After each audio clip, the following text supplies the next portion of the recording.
আসসালামু আলাইকুম ওয়ারহমাতুল্লাহ। সহবাসের পর ফরজ গোসল করার আগে নারীরা রান্নাবান্না, ঘরের কাজ বা সন্তানকে বুকের দুধ খাওয়াতে পারবেন? আমাদের সমাজে অনেকেই মনে করেন গোসল ফরজ অবস্থায় এসব কাজ করা চরম গুনাহ। কিন্তু ইসলাম আসলে কি বলে? এ বিষয়ে সঠিক সমাধান কি?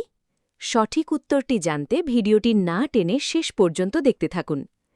সহবাস, স্বপ্নদোষ, ইচ্ছাকৃত বীর্যপাত ও নারীদের হায়েজ নেফাসের পর গোসল করা ফরজ হয়ে থাকে।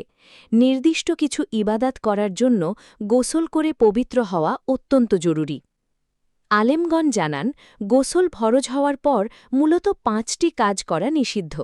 এগুলি হল নামাজ আদায় করা, কাবাঘর তাওয়াফ করা, মসজিদে অবস্থান করা, পবিত্র কুরআন স্পর্শ করা এবং কুরআন তিলাওয়াত করা।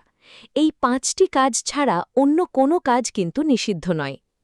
এ বিষয়ে বিজ্ঞ আলেমগণ স্পষ্টভাবে জানিয়েছেন, কোনো নারী যদি সহবাসের পর ফরজ গোসল করার আগে রান্নাবান্না করেন, গৃহস্থালির অন্যান্য কাজ করেন কিংবা সন্তানকে বুকের দুধ পান করান, তাহলে তা শরীয়ত অনুযায়ী সম্পূর্ণ বৈধ বা জায়েজ।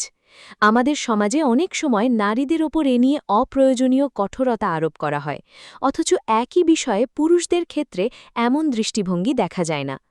অনেকেই মূলত ধর্মীয় বিধান সম্পর্কে সঠিক জ্ঞান না থাকার কারণে এসব ভুল ধারণা প্রচার করেন।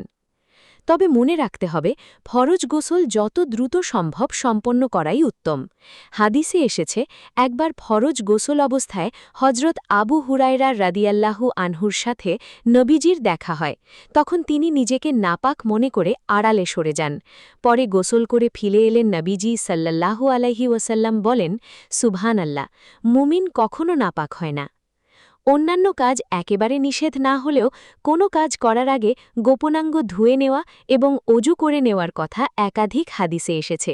হজরত আয়েশা রাদিয়াল্লাহু আনহা থেকে বর্ণিত আছে, নাবিজি গোসল ফরজ অবস্থায় পানাহার কিংবা ঘুমানোর ইচ্ছা করলে নামাজের অজুর মতো করে অজু করে নিতেন।